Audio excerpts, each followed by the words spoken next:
नमस्कार दोस्तों, मैं सुनील श्रीवास्तव आप लोगों से एक कहना चाहता हूं कि मेरे वीडियो देख तो लेते हो मगर हमारे वीडियो को लाइक नहीं करते हो। कृपया हमारे चैनल को सब्सक्राइब कर लिया करो, धन्यवाद। चलिए इस वीडियो में एक ऐसी कहानी सुनाने वाला हूं जो भूतिया हवेली के बारे में है। चलिए यहीं से कहानी की शुरुआत होती है। ये कहानी राजस्थान के कोटा शहर की एक ये हवेली राजा महाराजा के समय में बनाई हुई थी, लेकिन पिछले 18 सालों से इस हवेली में आज तक कोई भी रहने के लिए नहीं आया है। इच्छा होने पर भी इस हवेली में कोई भी नहीं रह पा रहा था, क्योंकि लोगों का कहना थी कि इस हवेली में भूत प्रेत का साया है। जब अजीत सिंह को इस हवेली के बारे में पता चला तो उसने तय किया कि वो इस रहस्य को जानकर ही रहेगा, क्यों लोग इस हवेली में नहीं रह पा रहे हैं। उसने मजबूत इच्छा शक्ति से हवेली में रहने की पूरी तैयारी कर ली। जब उसने हवेली के अंदर जाने के लिए पैर आगे बढ़ाए तो दरवाजे पे किसी अनजान व्यक्ति ने उसे रोक लिया और नजदीक जाके बोले, कौन हो आप और किधर जा रहे हो? अजित सिंह ने जवाब देने के बजाय उसने सामने सवाल किया, जी आप कौन? मेरा नाम अर्जुन सिंह है और मैं यही पास में ही रहता हूँ। अजित सिंह ने कहा, ओह अच्छा, मैंने सुना है कि यह एक भूतिया हवेली है और यहाँ कोई नहीं आ पाता है, इसलिए मैं इस हवेली में एक दिन रुकने का फैसला किया है। अर्जुन सिंह ने कहा, जी हाँ, आपने सही सुना है, और आप भी अंदर मत जाइए, मेरी माने तो आप भी वापस लौट जाइए, यहाँ बहुत खतरा है। ये सुनकर अजीत सिंह खुश हो गया, जैसे उन्हें कोई लॉटरी लग गई हो। अर्जुन ने उसकी खुशी को देखकर बोला, आप क्यों खुश हो रहे हो? आपको तो भूत का नाम सुनकर डर लगना चाहिए। शायद आपको पता नहीं होगा कि मैं भूत प्रेत में काफ़ी दिलचस्पी रखता हूँ। अगर इस हवेली में भूत है तो मैं अंदर जरूर जाऊंगा और सारी सच्चाई का पता भी लगाऊंगा।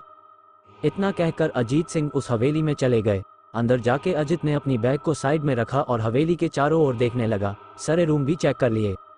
बाद में ड्राइंग रूम में आके सोफे पर बैठ गया। उसने वहां बैठकर दारू के 2-4 पैक भी पिए।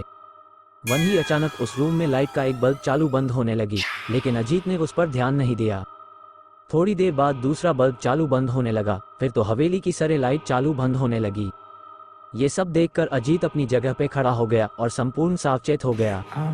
अचानक उसके सामने एक छोटा टेबल हवा में उड़ने लगा, करीबन 6 फुट हवा में ऊपर जाके गोल गोल घूमने लगा और बाद में अजीत की ओर तेजी से आने लगा।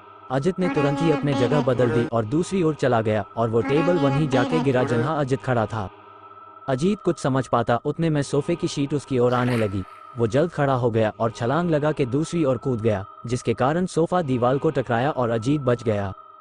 अचानक सब कुछ शांत हो गया। अजित ने चारों ओर सतर्कता से देखा और बड़ी आवाज में बोला, तुम जो भी हो सामने आकर के बात करो। वहीं एक बड़ी परछाई उसके सामने आई। अजित ने उस परछाई को देखकर बोला, कौन हो तुम और क्यों मुझे मारना चाहते हो? परछाई, तुम्हारी भूल के कारण। अजित, मेरी भूल? मैंने कौन सी भूल की? परछाई, इस हवेली में आने की भूल। मैं किसी को भी इस हवेली में खुश नहीं देख सकता। अजित, लेकिन क्यों?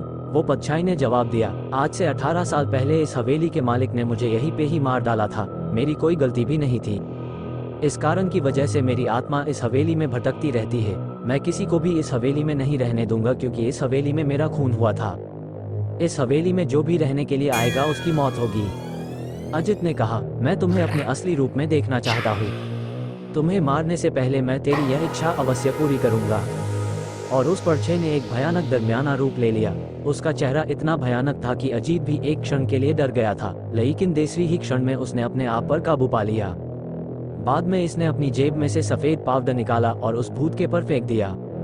भूत के पर पावडर पड़ते ही वो जलने लग गया। बड़ी बड़ी ज्वालाएं उठने लगी। वो बहुत जोर जोर से चिल्लाने लगा और बाद में पूरी तरह से जल गया। उसके बाद अजीत ने चैन से सांस लिया और वहीं पर सो गया। दूसरे दिन सुबह जब अजीत को सही सलामत हवेली से बाहर आते देख अर्जुन को आश्चर्य हुआ। अर्जुन ने अजित से पूछा, तुम कैसे जिंदा हो? जब अजीत ने अर्जुन को कल रात को घटी घटना को पूरी तरह से बताया और बोला, अब ये हवेली भूतिया हवेली नहीं रही। और इसी दहशत के साथ भूतिया कहानी समाप्त हो जाती है। दोस्तों, मैं आपका अपना दोस्त सुनील श्रीवास्तव। हमें सपोर्ट करें और अपना प्यार बनाए रखें। धन्यवाद। आपको ये कहानी राजस्थान के कोटा की भूतिया हवेली कैसी लगी, प्लीज हमें कमेंट करके जरूर बताएं।